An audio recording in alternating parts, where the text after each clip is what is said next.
Olá pessoal, bom dia. Olá, bom dia. A caça a estupradores e agressores de mulheres. Na quarta fase da Operação Marias, a polícia prendeu 39 suspeitos. Os mandados de prisão foram na Grande Vitória e interior do estado. Não é mesmo, Bruna? Bom dia para você. Ingrid, George, bom dia a vocês, bom dia a todos que nos assistem em casa. Pois é, a quarta fase da Operação Marias prendeu 40 homens acusados de diversos crimes contra as mulheres aqui no estado. Estupros, crimes contra a dignidade sexual, agressões e também descumprimentos de mandados de prisão. Essas prisões aconteceram de ontem para hoje em 14 municípios aqui do Espírito Santo. Já eu volto ao vivo com a delegada Cláudia Dematê, responsável pela operação, e a gente dá mais informações sobre esse assunto. Operação grande e importante aqui no estado. Obrigada, Bruna. Até já.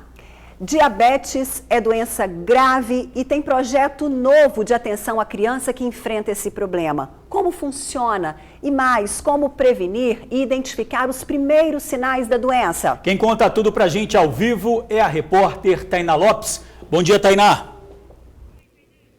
Boa tarde a todos. A diabetes infantil no Brasil já comete 30 mil crianças. Isso coloca o país no terceiro lugar do ranking internacional de diagnóstico da doença durante a infância. A tipo 1 não tem cura, mas tem tratamento. Olha só, essa mesa aqui, ó, preparada justamente para mostrar para você em casa que convive com a criança que tem esse tipo de doença, como ela deve se alimentar. E a gente vai falar sobre um projeto do Hospital Infantil de Vila Velha, junto com a UVV, que tem esse objetivo: conscientizar pacientes e familiares sobre a educação, sobre como conviver com a diabetes tipo 1. Daqui a pouco eu volto com mais informações, conversando com as especialistas. Valeu, Tainá, obrigado. Bom, agora a gente tem uma imagem da ação de bandidos na Serra. Olha só a ação desses criminosos que chegam de moto aí. Duas moradoras estão na calçada, eles já chegam abordando a senhora, ela tenta entrar para dentro da casa, o bandido aí armado ameaça, faz ameaças às moradoras, ela tenta fugir, mas ele puxa a mulher de volta, rouba aí celulares, ameaça atirar, quer dizer, uma ação rápida, mas que amedronta aí os moradores da Serra, Ingrid. E como, na verdade, estavam aí conversando tranquilamente, uma idosa de 67 anos e outras 3 pessoas, inclusive uma criança, George. Quer dizer, todos surpreendidos aí, tranquilamente estavam conversando na calçada, na porta de casa, quando esses motociclistas bandidos chegaram, acabaram levando o celular, dinheiro que tinha aí com a idosa. Ela tentou até resistir, mas foi ameaçada e acabou entregando o celular. Todo mundo contou que foi uma ação muito rápida, mas é como você falou, suficiente para deixar todo mundo aí morrendo de medo. Os assaltantes ainda não foram localizados e a polícia pede, inclusive, que denúncias sejam feitas para o 181. Essa ação aconteceu em Campinho da Serra 1, lá na Serra. Olha, depois de 11 dias internado, já está em casa o motociclista que foi arremessado por um carro no bairro Aribiri, em Vila Velha. As imagens do acidente são tão impressionantes que é até difícil acreditar que a vítima não teve ferimentos graves. Rafael Marcelino de Souza deixou o hospital e se recupera muito bem. Ele falou com a nossa equipe sobre o acidente e acredita que está vivo por um milagre.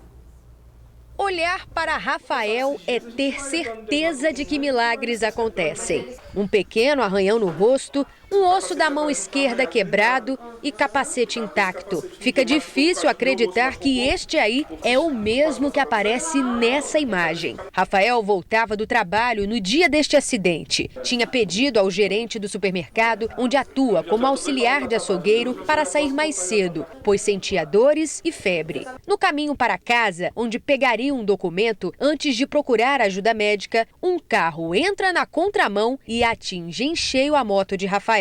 O auxiliar de açougue voou no ar, mas apesar da forte imagem, ele garante que lembra de tudo. Um milagre. Eu tenho uma nova data de nascimento. Depois do que a gente viu, a gente pensou que talvez eu poderia ter ficado paralítico, alguma coisa do tipo, mas graças a Deus só foi a mão mesmo e o quadril, e eu fico muito feliz com isso. Foram 11 dias internado no hospital. Rafael conta que foi muito bem tratado, mas queria mesmo era voltar logo para casa. A cada um que o ajudou, ele guarda gratidão. Se não fosse assim o apoio delas no hospital, as técnicas de enfermagem, eu lembro de todo mundo que chegava no quarto chorando, falando que eu era um milagre, que Deus tinha um propósito muito bom na minha vida, que eu fui um milagre de Deus, eu tenho uma nova data de nascimento, a minha família, todo mundo. Eu fico muito feliz. A moto foi o único prejuízo que realmente ficou para Rafael. Essa não tem mais conserto, não tinha seguro e ainda restam 9 prestações de aproximadamente R$ 400 para pagar. Mas o que é a moto se comparada à vida? A moto também era fonte de renda. Rafael utilizava o veículo para extras, entregando marmitas e serviços de aplicativos. Apesar do susto, ele garante já estar pronto para pilotar e que não há mágoas em relação ao homem, que também é açougueiro, que colidiu com a moto dele. Estou pagando ainda o financiamento dessa moto, eu e minha esposa com muita dificuldade, mas o outro rapaz que causou o acidente também está numa situação difícil. Ele tem uma família, tem uma filha pequena, mas também, tipo assim, ele também vai arcar com prejuízo. Ele disse, ele assumiu, ele é homem também, ele é açougueiro como eu também, então a gente vai se acertar e vamos conversar e vamos ver o que a gente faz. Não há mais por que tanta pressa. O homem agitado encontrou um novo sentido para a vida: desacelerar. A gente corre tanto atrás de trabalho, corre tanto atrás de dinheiro, corre tanto atrás de conquistar as coisas, e a gente acaba esquecendo de pequenos detalhes. E esses pequenos detalhes para mim agora não vai passar mais. A gente vai desacelerando, vai aproveitar mais as coisas de outra forma, né?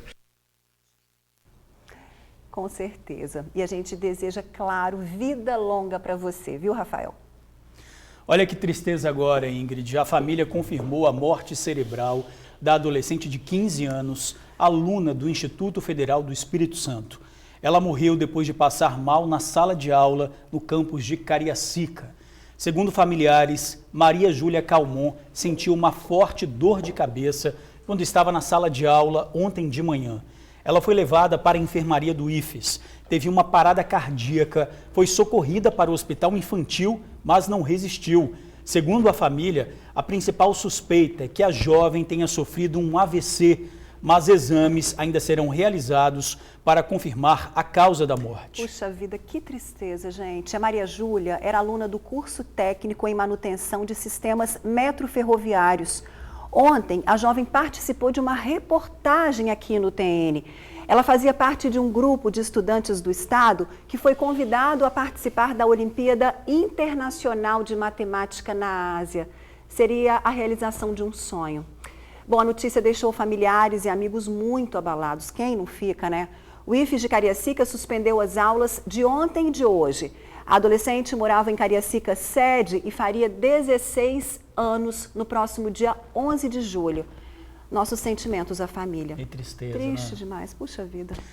Bandidos furtam fios de cobre em Vitória e provocam caos no trânsito. A fibra ótica da rede dos semáforos acabou danificada durante o ato criminoso. Motoristas, ciclistas e pedestres sofreram na capital e até em cidades vizinhas. Centro de Vitória, 7 da manhã. E o trânsito? Lento, muito lento.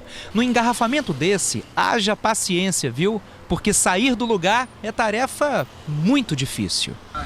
Todo dia essa ponte toda parada, não dá para andar, a gente tem que sair praticamente 1 hora mais cedo de casa para chegar no horário que é comum chegar, com o trânsito mais ou menos. Muito complicado, tá difícil até de andar aqui, tá com problema no semáforo, as coisas tá muito ruim aí, tá?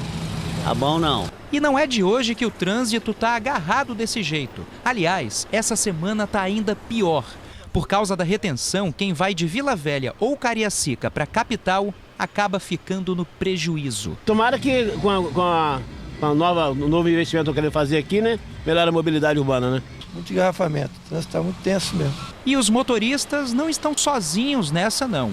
Pedestre também sofre bastante. Acha que é fácil esperar um tempão em pé no sol quente só para atravessar a rua? Eu fico aqui uns 5, 6 minutos para atravessar todo dia. Todo dia eu vejo todos os meus ônibus passando, aí eu tenho que esperar de novo todos os meus ônibus passar. É complicado demais. Ontem eu levei quase 3 horas mexendo no Centro de Vitória ontem. Tanto para carro, pedestre, ciclista, entendeu? Para todo mundo, é um caos. Mas na segunda e terça-feira, o engarrafamento estava fora do normal. A capital praticamente parou. E a prefeitura descobriu que estava causando tamanha retenção: o furto de cabos de fibra ótica. O semáforo ele acabava ficando muito mais tempo fechado para determinada via, o que provocava o acúmulo de carros na caixa, né? Então essa caixa, como a gente chama o espaço entre o sinal e a retaguarda, essa caixa não esvaziava e isso provocava um efeito cascata anterior àquele ponto, o que provocou, ao que nós sabemos, reflexo nos municípios vizinhos. Segundo a prefeitura, era nessa região aqui que o problema se concentrava. Os semáforos estavam desordenados, sem sincronia, ficando mais tempo fechados do que o normal. Isso acabava ocasionando aqueles mega engarrafamentos. Mas o secretário de Segurança Urbana de Vitória garante: o problema foi resolvido. O trânsito vai continuar lento como sempre nos horários de pico. Isso é inevitável. Só não vai ficar quase que completamente parado o dia inteiro. Essa noite as equipes atuaram, acharam um ponto de rompimento da fibra ótica, corrigiram o problema e hoje a gente tem aí o trânsito normalizado. Olha, nós procuramos saber com a Polícia Civil se o furto dos fios é investigado e qual a pena para o autor do crime, mas ainda não tivemos retorno. E agora a denúncia de assédio numa escola da Serra, Ingrid. Vamos ver, roda aí. Alunas denunciam um professor por assédio em escola na Serra, é o destaque do Tribuna Online. Um professor de uma escola estadual em Serra Sede é acusado de assédio sexual contra as alunas. As denúncias foram feitas por elas, que usaram as urnas de um projeto da escola para depositar cartas com relatos. As alunas dizem: queremos agradecer o quanto você é incrivelmente babaca, escroto, nojento. Em nome de grande parte das meninas da escola, declaramos o quão abusado você é, diz um trecho da carta. Na tentativa de tentar me coagir, alguns integrantes da equipe pedagógica da escola me chamaram para conversar do lado do meu pai e da minha madrasta. Tentaram fazer com que eu me sentisse culpada por causa da visibilidade, da grandeza que esse assunto está tomando. Mas mesmo com todos os contras que tentaram enfiar na minha cabeça, disseram que são favoráveis a não nos calarmos, mas que expor isso em rede social não seria um caminho correto. Perguntei se ouviriam todos os alunos e ex-alunos sobre o que vem ocorrendo e disseram que sim. Pois é, Ingrid, essas denúncias começaram a surgir depois de um projeto, né, que as alunas escreveram uma carta, né, e colocaram numa urna na própria escola. Então isso acabou vindo à tona. E depois isso acabou indo para a internet também pelo Twitter. E nós temos também várias alunas e ex-alunas colocaram também as opiniões no Twitter. E a gente tem a primeira aí, pode rodar, por favor. Nós temos aí um depoimento de uma aluna. No meu primeiro ano no Clóvis, que é o nome da escola, Clóvis Borges Miguel, o professor ficava me convidando para sentar no colo dele e ficava me perguntando o que será que eu faço com essa boquinha toda vez que eu passava batom. A aluna disse, ela disse que tinha 14 e 15 anos. E tem mais, né? Cadê o próximo do Twitter? Vamos ver. Eu saí do Clóvis esse ano, mas me lembro de ter que ouvir durante o segundo ano: essa calça te deixa com um bundão, vem com ela mais vezes. Essa hashtag aqui, sua aluna não é uma novinha, foi a hashtag usada exatamente pelas alunas para colocar isso no Twitter. Então, da última vez que eu olhei, tinham mais de 300 hashtags dessa, com depoimentos de alunas. Tem também outras hashtags de denúncias contra professores e também relatos de outras escolas. Mas também tem especificamente da escola onde as alunas fizeram essa denúncia. E tem também mais denúncia. Pode rodar a próxima. No meu terceiro ano no Clóvis, enquanto pegava minha marmita para esquentar, um professor me chamou para perto dele e se sentiu no direito de me pedir um beijo de narizinho no meio do pátio da escola. Mais uma vez, a hashtag sua aluna não é uma novinha, é uma adolescente, hashtag assédio não é crime. Vamos para mais uma denúncia? Roda aí, por favor. Eu estudei na escola de 2008 a 2010. Nesse período já havia boatos de certos professores que tinham conduta perniciosa com alunas. Esses mesmos professores nunca foram punidos. Quando o tema era levado à direção, se fazia vista grossa em nome da manutenção da escola modelo. O pior é que 11 anos depois, os mesmos docentes continuam intactos, com suas cadeiras no estado e seus salários em dia. Nenhuma ranhura. Mas e o psicológico das meninas e meninos que se sentiram sujos, revoltados, envergonhados e optaram pelo silêncio para evitar perseguição? Olha, Jorge, o que a gente viu aí são denúncias gravíssimas, né? Gravíssimas, envolvendo aí professores de uma escola modelo, como a gente já falou. Quer dizer, não são só alunas, são ex-alunas que fizeram questão de dar esse depoimento, né? E tem resposta, né, Ingrid? Você Bom, tem resposta aí aqui da SEDU. Pois é, a Secretaria Estadual de Educação disse que a Superintendência Regional de Carapina confirmou que assim que a direção da escola tomou conhecimento da situação pela rede social, conversou com as alunas e seus responsáveis e que já está dialogando também com os profissionais citados no intuito de apurar o suposto assédio. A SEDU enfatiza que não compactua com esse tipo de conduta, por isso está apurando o fato e, se for comprovado algum comportamento inadequado de servidor, as medidas cabíveis serão adotadas. E em momento nenhum exigiu a retirada dos posts das redes sociais. A gente recebeu a informação também que o professor não foi afastado das funções ainda, hoje ele não compareceu à escola e logo depois do recreio os alunos fizeram uma manifestação no pátio, sentaram no pátio e se recusaram a entrar nas salas de aula. Então, quer dizer, é uma denúncia que realmente precisa ser apurada e a gente viu aí, não é de agora também. Pois é, fica aí a lição também para que as pessoas não se calem, porque a gente viu aí que isso vem rolando há muito tempo, e também para professores que às vezes insistem em fazer brincadeiras que não são brincadeiras, principalmente em ambiente escolar, não é não? Exatamente. Olha, prestou depoimento a mulher que quebrou a marretadas o carro do ex-marido em Cariacica. Ela afirmou que não conseguia negociar com o ex sobre a venda de um imóvel que o casal comprou junto. Ela é Edna da Costa, 47 anos. Ela é quem aparece nesse vídeo, destruindo com uma marreta o carro do ex-marido. A vítima alegou que ela não aceitava o fim do relacionamento, mas a mulher nega. Essa história de que a mídia tá falando, que Dênio, que eu não aceito o fim do casamento, isso é mentira. Isso é mentira, porque ele tá saindo como o garanhão da história e eu, a doida que quebrei o carro. Eu quebrei o carro porque nós compramos um apartamento juntos, o Dênio subiu com esse apartamento, não tem dinheiro para... Fala que não tem dinheiro para nada, para isso, para aquilo, e me aparece com um carro. Com a separação, o ex teria se mudado para o local e depois vendido o imóvel. Porque muita gente chegou para mim e falou que, eu acho que ele vendeu o apartamento, mas eu não sei o que aconteceu com o apartamento.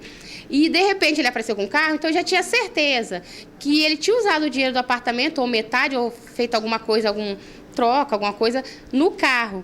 E ele negava para mim. Acordei, fui trabalhar, do caminho eu voltei. Falei, tá bom, ele não pode ficar com meus filhos. Não fiz filho sozinha, não fiz. Ele tem que me dar assistência sim. Fui lá, quebrei, não me arrependo de ter quebrado. Não me arrependo. Nós entramos em contato com o ex-marido de Edna para saber dele sobre essa situação do apartamento, mas ele não atendeu as nossas ligações. Mesmo assim, esse caso já está sendo investigado pela Polícia Civil.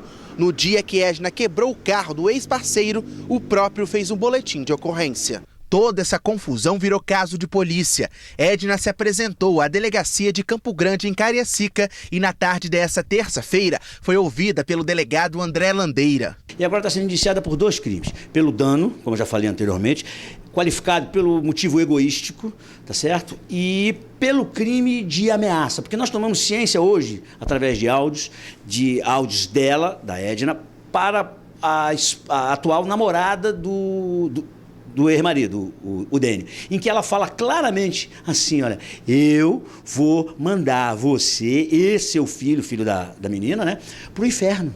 Eu não acredito em justiça. Justiça não resolve nada. Eu acredito em vingança. Ainda engrossou a voz para falar vingança. Apesar de toda a situação, Edna não se arrepende do que fez. Afirmou que pensou muito nos filhos de 7 e 8 anos. Você cometeu um crime previsto no Código Penal. Se você estava passando por necessidade ou porque você alega que você tinha direito a uma parte do apartamento, você tinha que ter ido à justiça. A mulher vai responder a mais um processo. Ela teria xingado uma conselheira tutelar que tentava resolver o problema da família. A suspeita foi intimada e deve prestar novo depoimento. Estupradores e agressores de mulheres. 39 homens foram presos. Quem traz os detalhes ao vivo pra gente é a repórter Bruna Maria. Bruna, boa tarde, voltamos com você. Isso mesmo, Ingrid e George. Na verdade, foram 40 homens presos, porque um foi preso hoje. Essa operação aconteceu de ontem para hoje em 14 municípios aqui do Espírito Santo e prendeu homens que cometeram diversos crimes, são acusados de cometer diversos crimes contra mulheres aqui no estado. Crimes de estupro, descumprimento de medidas protetivas, agressões. E olha, foi uma operação grande, a gente acompanha fotos e vídeos aí na tela, envolveu 88 policiais da Civil, polícias militares e também da CORE. E quem está aqui do meu lado agora para comentar sobre esse assunto é a delegada responsável pela essa operação, que comandou a operação, Cláudia Dematê. Doutora Cláudia, boa tarde, seja muito bem-vinda ao Tribuna Notícias, primeira edição. Com o resultado dessa operação de ontem para hoje, são 119 homens presos, acusados de crimes contra as mulheres aqui no estado, só em operações. Número alto, né? Boa tarde para você. Exatamente, boa tarde a todos. Ontem nós deflagramos a 4ª Operações Marias. Isso é o resultado do nosso trabalho que será dado continuidade ao longo de todo o ano, realizado pela nossa Divisão Especializada de Atendimento à Mulher. Só esse ano, em operações da nossa divisão, são 119 homens presos. Ontem, na Operações Marias 4, foram 40 homens que praticaram crimes contra a mulher presos na nossa operação. E nós não vamos parar. O homem que insistir em praticar qualquer crime contra a mulher, seja ele resultante de violência doméstica e familiar ou contra a dignidade sexual, será devidamente investigado e, quando tiver a prisão decretada, será preso pela nossa divisão. Nós estamos trabalhando com todo rigor. Essa Operação Marias 4 foi uma operação que nós tivemos um apoio fundamental da SUPI, que é a nossa Superintendência Estadual de Captura, da CIAI, por meio da CORE, e também um apoio fundamental no município de Aracruz, da nossa Delegacia Especializada de Atendimento à Mulher de Aracruz, comandada pela doutora Amanda Barbosa, do nosso regional, doutor João Francisco, e do 5º Batalhão da Polícia Militar. No município de Aracruz, com esse apoio da Polícia Militar do 5º Batalhão, foram mais de 15 homens presos por crimes contra a mulher. Então foi um trabalho lá forte, realizado pela doutora Amanda, com apoio da PM, e foi esse número alto de prisões que nós tivemos no estado inteiro, 40 homens agressores presos. Agora é importante ressaltar que essa é a 4ª fase, gente. Só esse ano, mais 3 fases da Operação Marias já aconteceram. Na primeira fase, 26 homens foram presos. Na segunda, 13. Na terceira fase, mais 26. E agora na 4ª, 40 homens. Quer dizer, esse número sobe um pouco, mas o que isso demonstra para a polícia hoje? As mulheres estão denunciando mais esses homens agressores? Exatamente. Hoje, cada vez mais as mulheres estão tendo coragem de denunciar seus agressores. E essa é a nossa orientação. A orientação que a Polícia Civil, por meio da nossa Divisão Especializada de Atendimento à Mulher, dá. A mulher que é vítima de qualquer crime, seja resultante de violência doméstica e familiar ou um crime contra a dignidade sexual, que não se cale, que denuncie, que procure as nossas delegacias especializadas de atendimento à mulher, pois a Polícia Civil estará agindo e vai estar dando resultado para a sociedade. Agora, só para a gente finalizar aqui, teve um caso que chamou bastante a atenção de vocês, em Linhares, né? Não foram só homens presos, gente. 2 mulheres em Aracruz, ela está me corrigindo, foram presas também no município de Aracruz. O que elas fizeram? Que caso foi esse? Um caso que nos chamou a atenção foi no município de Aracruz, uma prisão realizada pela equipe da doutora Amanda, junto com os policiais do 5º Batalhão da Polícia Militar de Aracruz. Foi um caso em que 2 adolescentes foram vítimas de estupro, adolescentes de 13 anos, e foram presos o autor desse estupro, uma pessoa por exploração sexual e as 2 genitoras dessas adolescentes que foram presas também pelo estupro na questão da omissão. Então isso é muito sério. Quem deveria ter o cuidado, a proteção, infelizmente, foi presa por uma conduta absurda como essa. Qual o balanço que a polícia faz, então, dessa operação, doutora? Essa operação foi extremamente exitosa. São 40 homens que praticaram violência contra a mulher, presos, e com todo rigor a nossa divisão continuará trabalhando. Nós não vamos parar. Nós estamos aqui, é uma prioridade do governo do Estado do Espírito Santo, da Polícia Civil, da nossa divisão, o combate à violência contra a mulher. Isso é inaceitável. Infelizmente, hoje, ainda vemos homens com condutas machistas, de posse, de propriedade absurda, praticando esse tipo de crime. E eles vão ser investigados e punidos com todo rigor. Cláudia, a gente agradece a sua participação, parabéns aí pela operação. E é isso, gente, operação importante, mais 40 homens acusados de agressões contra as mulheres aqui no estado estão na cadeia. Qualquer momento eu volto com mais informações. Volto aí no estúdio com vocês, Ingrid George. Obrigada, Bruna. A gente espera aí que os homens que insistem em agredir, estuprar, tenham ouvido o recado da doutora Cláudia Dematê, não é? Não, sem dúvida. E cada vez mais rigor aí nas leis e punição cada vez mais drástica para eles. E não deixe de denunciar de forma alguma. Não se cale. Agora preste atenção na reportagem, porque você pode ajudar uma pessoa a ganhar uma recompensa. O dono de uma marcenaria está desesperado, tentando recuperar o caminhão que ele usava para trabalhar. Puxa vida, o veículo foi roubado e o comerciante não tem como entregar as encomendas. Para tentar amenizar o prejuízo, ele e os funcionários pedem ajuda nas redes sociais e oferecem R$5.000 para quem encontrar o caminhão. Há 35 anos, a família desse homem, que tem medo de mostrar o rosto, trabalha nessa marcenaria. É desse local que sai o sustento dele e de outras 16 pessoas. Eu comecei, meus irmãos, e aí veio comprando um terreno, depois a gente alugamos uma área melhor. Aí foi aumentando até chegar onde chegamos hoje. A gente tem um grupo aqui de família e todo mundo depende disso aqui. Com o crescimento também veio a insegurança. O marceneiro foi mais uma vítima da violência. Ele estava com uma viagem marcada para o Rio de Janeiro. Iria entregar algumas encomendas, mas a ação de bandidos interrompeu a entrega. O funcionário da marcenaria saiu da fábrica e foi direto para casa dormir, aqui no bairro Alecrim, em Vila Velha. Ele iria seguir viagem para a cidade carioca com um caminhão da própria empresa. Por volta das 4 horas da manhã, ele acordou e desceu para pegar o veículo, só que o caminhão tinha desaparecido. As câmeras de vídeo monitoramento de uma loja conseguiu flagrar os bandidos fugindo com o caminhão. Para localizar o veículo, os funcionários buscaram apoio nas redes sociais, ofereceram R$5.000 por alguma informação. A gente está aí bolando todo mundo, está compartilhando e eu estou fazendo a recompensa. Quem puder me dar alguma informação desse veículo, e é só entrar em contato, tem um número lá e compartilhar se puder também. Até o momento, nenhuma ligação sobre a localização do veículo foi feita. Mesmo assim, o trabalhador acredita que o caminhão será recuperado. Essa esperança aí a gente não pode perder nunca, né? Olha, o caminhão é um Ford 816, placa PPX 8409. Ford 816, placa PPX 8409. Quem tiver qualquer informação, pode ligar para o número 99516-8914. 99516-8914. Mas, por favor, nada de trotes. A Polícia Civil disse que o caso está sendo investigado e até agora ninguém foi preso. E a polícia prendeu 4 homens e apreendeu 3 adolescentes suspeitos de envolvimento na morte do motorista de aplicativo Aldo Souza.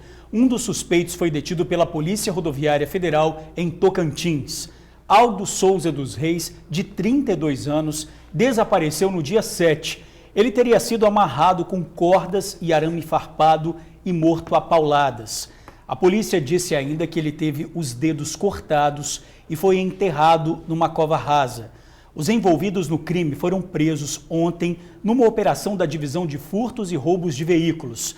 São 4 homens e 3 adolescentes, sendo 2 meninas de 17 e outra de 13 anos, e um menino também de 17 anos. A polícia afirmou que os adolescentes, a mando dos executores, teriam acionado o motorista pelo aplicativo e feito Aldo dirigir até uma mata. Quando ele desceu do carro para abrir o porta-malas, foi rendido pelos criminosos. Um dos envolvidos, Jaimerson Santos da Costa, foi preso pela PRF dentro de um ônibus em Tocantins. Ele deve ser transferido hoje para o Espírito Santo. O Senado aprovou no mês passado o projeto que regulamenta a profissão de cuidador de idosos. Os profissionais devem ter ensino fundamental completo e curso de qualificação na área, além de idade mínima de 18 anos, bons antecedentes e atestados de aptidão física e mental. E você sabia que essa profissão é a que mais cresce no país? Pois é, mais de 500%. E a procura por cursos de qualificação também está bombando. Só no ano passado quase dobrou. Uma boa oportunidade nessa área com garantia de vaga no mercado de trabalho. A sensação de peso, dificuldade para se locomover, ouvir, enxergar, sentar e levantar é demonstrada durante o curso de cuidador de idosos através do simulador de velhice, criado por alunos. A ideia é fazer com que os próprios alunos possam sentir as limitações e colocar-se na condição dos idosos. As suas costas parecem que vai descendo, peso nas pés, você não consegue sentar, você não consegue ter visão. O que você falar comigo do lado, você poderia estar me xingando que eu não ia não entender. Você tem que falar em 2 vezes para poder ouvir o que você ia dizer comigo. Apesar de ser novidade para Keiciane, ela conta que trabalhava como doméstica e viu no curso uma oportunidade de crescimento profissional. Como eu já estava atuando numa área que eu não tinha conhecimento, então eu passei a procurar o Senai para poder ter mais conhecimento sobre o que é o cuidar do idoso. O Rafael viveu a experiência de trabalhar na área ao cuidar do pai e do avô. Ele conta que descobriu uma vocação. Quis realmente, cuidar das pessoas ali, porque havia muito tempo que eu estava procurando uma profissão. Então, vi realmente que eu me estabilizei nessa área da saúde. Esta turma de uma instituição particular de Vitória acabou de concluir a formação. São 16 alunas e um rapaz. A Lúcia, que é de Governador Valadares, veio só para fazer o curso. Como já conseguiu o emprego, decidiu ficar no estado. Vim para Vitória só para fazer esse curso e decidi onde iria morar, se era aqui ou em São Paulo. Aí apareceu a oportunidade e eu já estou trabalhando e agora vou morar aqui em Vitória. Na sala de aula, a atenção é redobrada, principalmente para as atividades práticas. São vários cuidados importantes com uma pessoa idosa, como mostrado nesta simulação durante a aula. Não deixar o idoso deitado por mais de 2 horas numa mesma posição e ensinamentos como os primeiros socorros também fazem parte da rotina do curso de 160 horas. Além disso, é preciso muito amor. O cuidador ele tem que ter paciência, é uma pessoa que tem que ter um dinamismo muito grande, porque a rotina do idoso é uma rotina muito maçante, de estar querendo acontecer sempre a mesma coisa, então você sempre tem que estar trazendo algo novo para esse idoso, uma novidade dentro da alimentação dele. Então o cuidador em si é um profissional que eu considero um profissional muito especial. De acordo com a especialista, há cerca de 10 anos era comum familiares buscarem o curso para cuidar de parentes. Hoje é uma prática de mercado que cresce a cada dia. Inclusive, no mês passado, o Senado regulamentou a profissão, uma valorização para a categoria. O perfil do aluno que procura o cuidador de idoso hoje é um perfil que quer mercado, que quer trabalho e que tem esse mercado muito ampliado e percebe essa necessidade e vê no curso de cuidador uma qualificação para conseguir esse mercado. De acordo com o IBGE, cerca de 14% da população capixaba tem mais de 60 anos. No país, são mais de 28 milhões de pessoas nesta faixa etária, ou seja, 13% são idosos. Segundo a Organização Mundial de Saúde, esse percentual deve dobrar nas próximas décadas. Com este crescimento da população idosa, a tendência é que esta demanda por cuidados especiais para com este público também aumente e leve ainda mais pessoas às salas de aula. A média salarial para o profissional da área é de R$ 2.000. Tá aí, paciência e muito amor para cuidar de vovôs e vovós. É uma oportunidade tanto de emprego, né? Lembrando que até 2050 a expectativa é que a população de idosos dobre no país. Motorista de aplicativo é feito refém e obrigado a tirar toda a roupa. Ele ficou mais de 2 horas em poder dos bandidos dentro do porta-malas. O motorista foi encontrado hoje pela manhã nesta rua, a Papagaio, que fica em São Conrado, Cariacica. Terminava com o sol saindo um sequestro relâmpago que começou às 9 horas da noite. O motorista de aplicativo foi rendido por 2 homens quando terminava uma corrida em Novo Brasil, Cariacica. Segundo a filha, foram quase 2 horas que ele ficou rodando com os assaltantes, dirigindo o próprio carro. Ele falou que ele dirigiu 2 horas, mais ou menos, para eles, e logo depois eles mandaram ele entrar dentro do porta-mala, sem roupa, sem nada, sem celular, sem tudo. A jovem conta também que o pai sempre é monitorado pela família e ontem não foi diferente. Mas a conversa foi interrompida às 9 horas da noite, justo quando a viagem estava terminando em Novo Brasil. A gente é acostumado a monitorar ele, e ele geralmente, às vezes, ele vai a noite toda também. Só que esse dia ele ia vir mais cedo. E aí ele só mandou 1 hora. Mas só que daí a gente não conseguiu falar com ele mais. 5 e pouco minha mãe acorda para ir trabalhar. E nisso um telefone desconhecido ligou. E aí já era o policial falando que estava com ele, que estava tudo bem. A filha conta que o pai está pensativo, cabisbaixo. Não parece nada com a pessoa alegre e comunicativa que é. Falou pouca coisa sobre o que aconteceu e resumiu o que passou como um milagre. Ele falava assim que foi Deus na vida dele, porque não tem como explicar o que aconteceu, porque a gente vê vários casos e isso é uma tragédia, né? Mas graças a Deus está tudo bem e agora vamos ver, né, o que vai, se ele vai continuar, porque não é fácil não, gente, não é fácil, né? A polícia investiga o caso. Olha, tem projeto novo de atenção à criança com diabetes. Como funciona? Como prevenir a doença? Identificar se o seu filho pode ficar diabético? Quem traz os detalhes para a gente ao vivo é a repórter Tainá Lopes. Boa tarde, Tainá.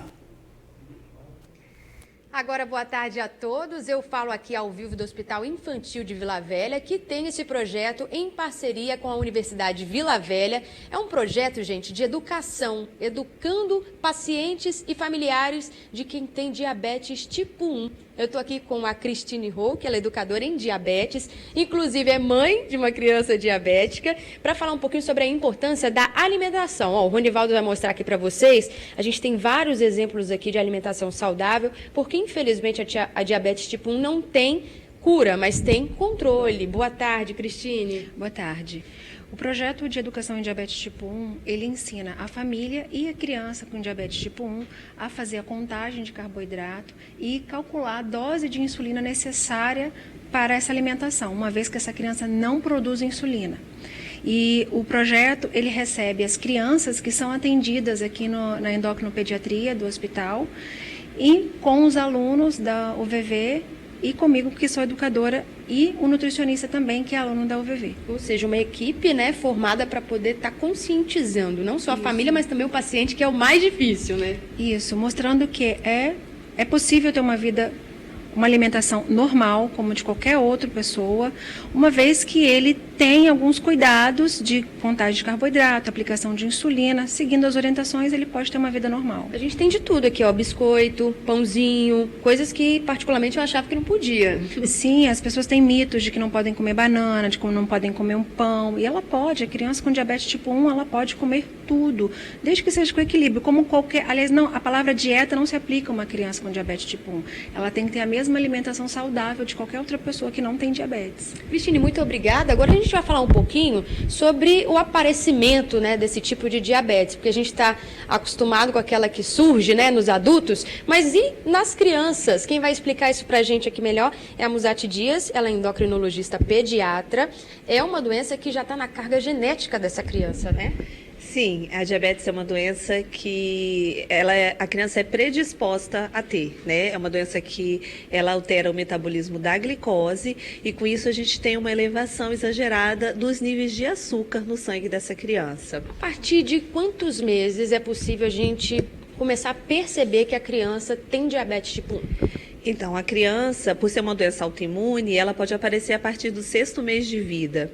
E os sintomas, eles são muito simples e fáceis de serem identificados, que qualquer mãe consegue identificar. A criança começa, de repente, a perder muito peso, ela começa a beber muita água e a fazer muito xixi. Aquela criança que, às vezes, de 2, 3 anos, que já tinha controle, não tinha mais diurese noturna, não fazia mais o xixi na cama, não usava fralda, passa a ter que usar. Então, esse é um sinal que a mãe tem que estar atenta e procurar um serviço de saúde. Antes a gente estava conversando, né, doutora? Às vezes a mãe tem aquela coisa que uma roupinha, a fralda da criança, cheia de xixi, de querer a experiência se a formiga vai se acumular ali. E eu te perguntei se tinha alguma ligação, se isso fazia sentido. Faz sentido sim, porque como o nível de açúcar no sangue ele se eleva, essa criança acaba perdendo um pouco de açúcar na urina. E aí a gente costuma dizer que a urina fica doce, né? E aí as formigas, às vezes, quando a criança urina, ou na fralda, ou mesmo no vaso sanitário, e fica aquele restinho lá, às vezes junta um pouquinho de formiga, porque existe uma quantidade de açúcar também na urina dessa criança. Então vou ensinar aqui agora a vocês como que faz para descobrir, seja numa criança de 6 meses, de 5 anos, ou na idade da Pietra, que tem 13 anos e desde os 5 foi diagnosticada com diabetes tipo 1. Ela mesma vai fazer o exame aqui pra gente. Pode ir, Pietra, mostra aí. É algo muito simples, né? Sim, bastante. Enquanto você vai fazendo, vai explicando aí pra gente. Tá. Você vai colocar a fitinha no aparelhinho e vai usar a lanceta para poder furar o seu dedo. Furou, né? O sangue automaticamente sai. Aí a fitinha vai estar pedindo o sangue, aí você vai colocar e vai esperar uns minutinhos para poder aparecer. Mas é só isso. Como toda criança, você vive normalmente? Sim. Ainda mais agora aqui, né, que a gente aprendeu que pode comer as coisas normalmente, né, não precisa ter medo de comer. E é uma coisa muito simples em fazer, né, não precisa ter aquela dieta, né, pode comer chocolate, que é o mais... Desde que tenha controle, né? Sim. Tá certo, a gente espera ter esclarecido aí as dúvidas de vocês, telespectadores, sobre diabetes tipo 1, e a gente volta no estúdio. Tainá, adorei essa sua personagem mirim aí. Equilíbrio é fundamental, né? Não é? Muito fofa. E a seguir, o menino Juan já recebe em casa o carinho dos amigos e da família. Juan quase perdeu a vida num tiroteio no bairro Nova Rosa da Penha, em Cariacica. Engenheiros são denunciados por desabamento no condomínio Gran Parque, na Enseada do Suá, em Vitória. 3 postes no meio da rua e um baita transtorno. Partiu ouvir os moradores do bairro Conquista, em Vitória. Tem ainda ofertas de emprego aqui no TN1. A gente tá indo pro intervalo, já a gente volta.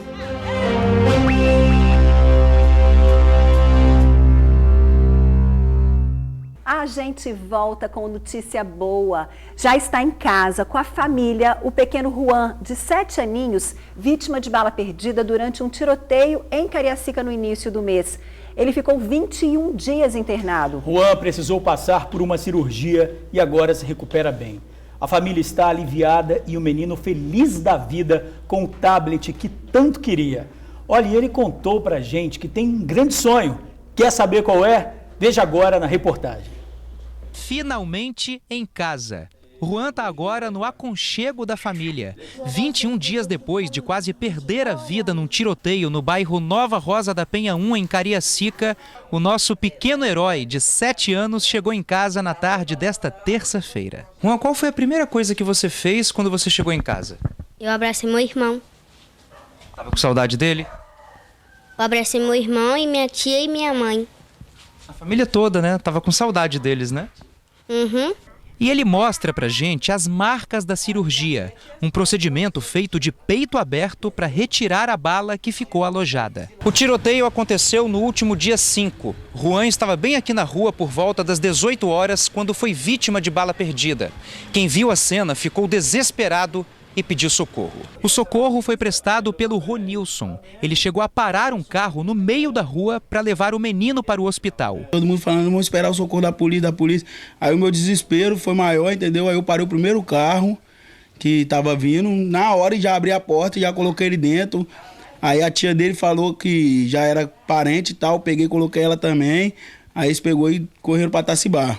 Juan está um pouco traumatizado com o que aconteceu. Enquanto estava internado, ele gravou um vídeo pedindo um tablet para brincar em casa por causa do medo de sair na rua. Gente, compra um tablet para mim, porque agora eu tô com medo de ficar na rua. Eu quero um tablet para ficar dentro de casa. O pedido foi prontamente atendido por um empresário. Com um presentão nas mãos, agora é só curtir. Estou muito feliz, agora a gente só Foi de agradecer a Deus, a todos que ajudaram por oração, por ele, torceu pela vida dele. Então nós somos felizes por tudo que aconteceu na vida dele.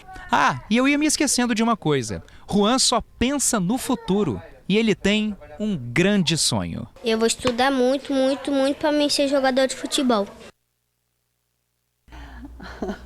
Que fofo, é isso mesmo, estuda muito, muito, muito. Nós desejamos uma ótima recuperação e, claro, estamos aqui na torcida para que você consiga realizar o sonho de ser um grande jogador de futebol. E a gente vai exibir as suas jogadas aqui no TN, viu? Golaços! Olha, do poema para a vida real. Só que, ao invés de pedras, são postes que estão no meio do caminho dos moradores do bairro Conquista, em Vitória. É isso mesmo, 4 postes no meio de ruas. Aí, ambulância não passa, carro que faz entrega de compras também não. Quem tem carro também fica prejudicado. O que parece inacreditável existe mesmo. E o Partiu Bairro foi conferir.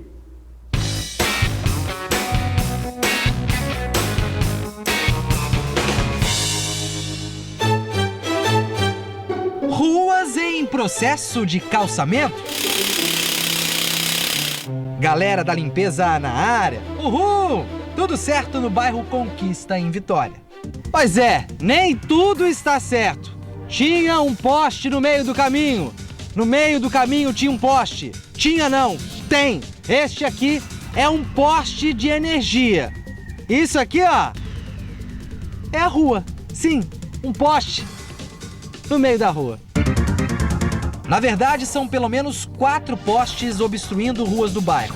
A geografia deles interfere diretamente na vida de quem mora no alto do morro. Não é não, Nilzete? Compras que eu faço e tenho que carregar nas costas para cima, porque não vai na minha frente da minha casa, o poste atrapalha tudo. O pessoal precisa chamar um táxi? Não vem, porque ele não vem, só vem até ali embaixo. Motorista de aplicativo? Não vem também. Ambulância? Nenhum. Compra? Nada. Material de construção? Tem que carregar tudo pra cima, porque o poste atrapalha tudo.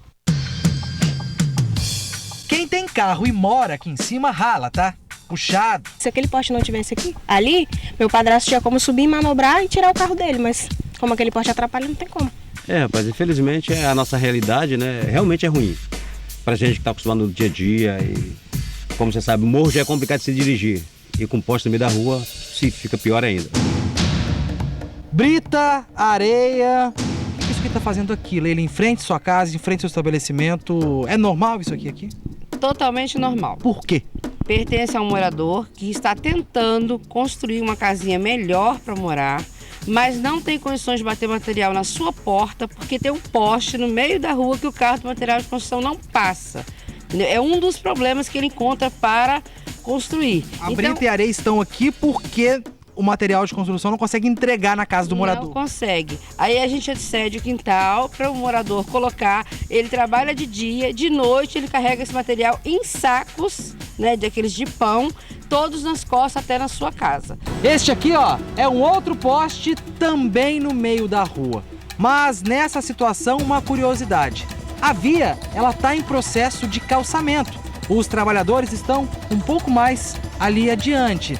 Só que o poste, se não for retirado, ele mais uma vez vai ficar exatamente no meio da rua, com a rua calçada. É meio que coisa de louco isso, né, Rose? Sim. Aí o grande problema que a gente está tendo, né? Nós tivemos ligação da EDP, o que ela questionou com nós? Que a prefeitura fica abrindo rua em qualquer lugar e depois quer que ela venha retirar o poste. Por que a gente não pode ter uma passagem digna para a gente estar passando, ter ambulância na nossa porta, porque tem pessoas idosas aqui, todos têm carro, né? A gente tem que pensar no futuro dos nossos filhos amanhã, né?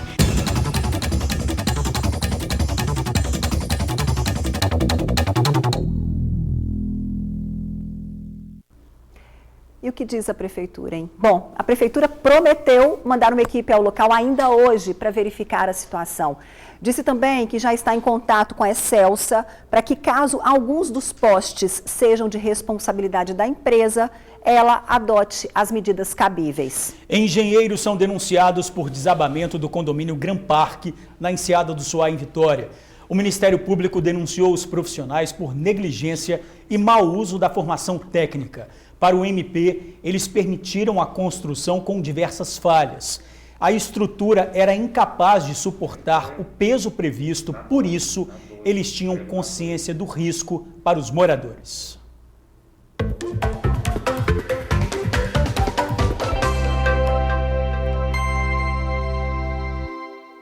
A quarta chegou e a gente se anima para falar de emprego com você. Vamos ver aqui na telinha? São chances para mecânico de manutenção, gerente comercial, estilista, assistente fiscal, técnico de suporte, supervisor de telemarketing, soldador, secretária executiva, supervisor de RH, analista de meio ambiente e controlador de pátio. Cadastro no site psicostore.com.br. Foi transferida a policial civil investigada por suspeita de coagir uma das mulheres que denunciaram o médico Allan Kardec por assédio. Até já. Não saia do sofá não, a gente volta já.